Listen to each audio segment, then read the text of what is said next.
This episode has only shown a spotlight on how Sonroku is broken.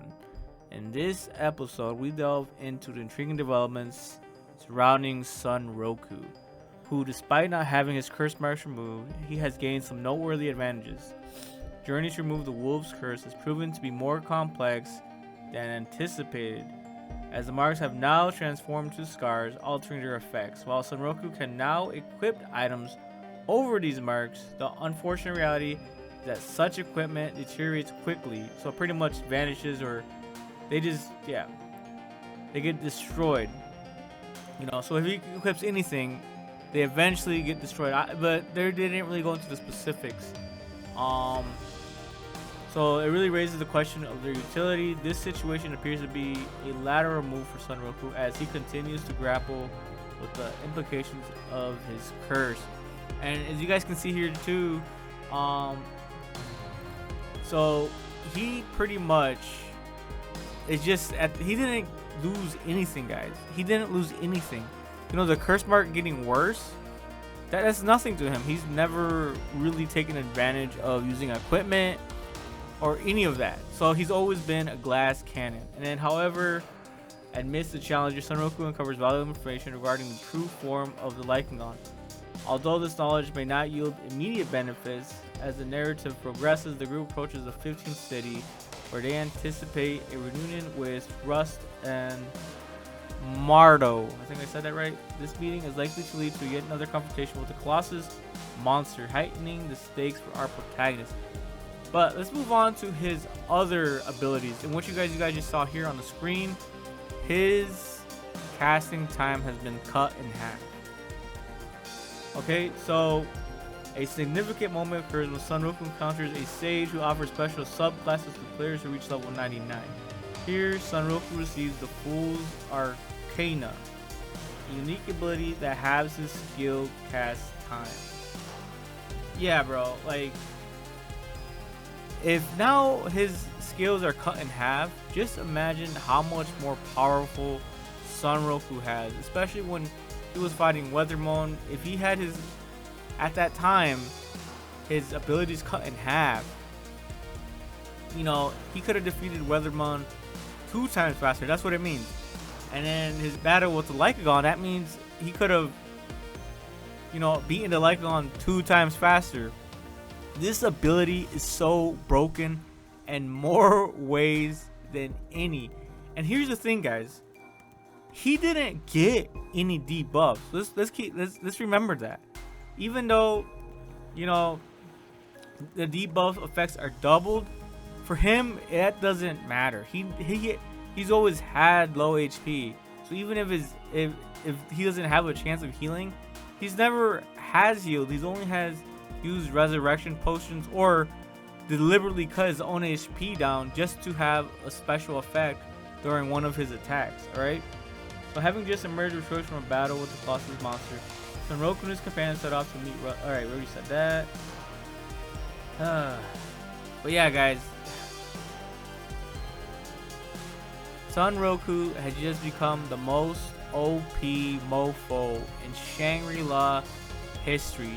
Just think about it, guys. No one else in Shangri-La has this Fool's Arcana, as Rishi over here with the full armor explained that it's pretty much impossible to get, as you would have to level up at super speed from level 1 to 99 and as fast as what Sonroku has done.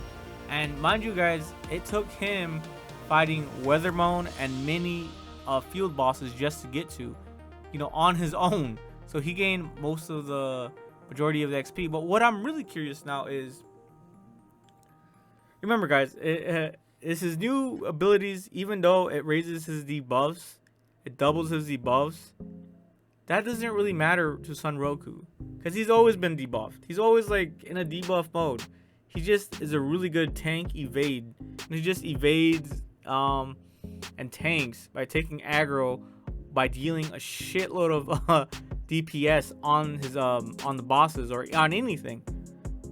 So no matter what, as long as he's light as a feather and it just evades, like an assassin, an assassin could easily evade, or classes like this, But what I'm really curious about is what did everybody else get? You know, like while Sonroku is the highlight of this episode and all his abilities, what did Rishi get? Like I feel like they really just spotlighted Sonroku here, but they didn't really talk much about what did Rishi get from the Lycagon, what did, you know, and then what did the blue haired, I don't know his name or her or his name. But yeah, there were 3 in the party, guys, right? I don't think the NPCs get anything, you know, they don't. So yeah, I really want to see what Cyger Zero, aka Rishi, got, and the other mystery friend that takes this. Like honestly, they just met this guy in the other game, like, and they only talked for a little bit, and now they only met up here. Really weird coincidence. But yeah, guys, the atmosphere is lighthearted by Ray's and exuberance as she is visibly thrilled by Sonroku's gratitude for assistance during the recent fight. This moment of camaraderie adds a touch of humor to the otherwise intense narrative, showcasing the bonds formed amidst the chaos of their adventures. Yeah, and it kind of sucks that we didn't see them fight the wavering, but you know, it is what it is. I'm sure they could have just defeated it easily, you know, even though they had some hiccups here and there. Yeah, they just had like a couple hiccups. Yeah, I don't know why they didn't show it. Do they show it in the manga? Yeah, let us know if they do show it in the manga, if they show this fight in the manga, if it's like if it's that big of a deal that they skipped it. But I think that is everything. I really want to see how much more powerful Rishi has gotten, even though Sunroku just, yeah, he can even remove his level cap. Apparently even Rishi herself can't do that, and she's been playing over a year, and Sunroku's only been playing for 1 month, guys. Can you believe that? Fucking-credible. I've already leveled cap in a month. Try that in Blade and Soul. Try that in Black Desert Online. Try that in World of Warcraft. Try that in any game. Fucking-credible. This is how broken Sonroku is in general. This is how much of a pro he is in general. This shows, no, not, yeah, how broken he is. You know, so he's a pro among pros. Holy. And his whole casting time cut in half. Bro, this Sonroku is unfucking believable. And even in this episode, Rishi's just right here reminiscing how much it took her to even get to level 99, just with other members that are also considered OP within a really well-established guild as well. So yeah, Sonroku is incredibly broken. He's the most powerful glass cannon ever. Fucking credible. Usually when people are broken, they have like super defense and super attack at the same time, but Sonroku is just merely the most OP, you know, glass cannon ever, period. Holy. But yeah, he always makes it up with his party members though. That's what I like about this anime. While he is OP, he still needs his fellow comrades.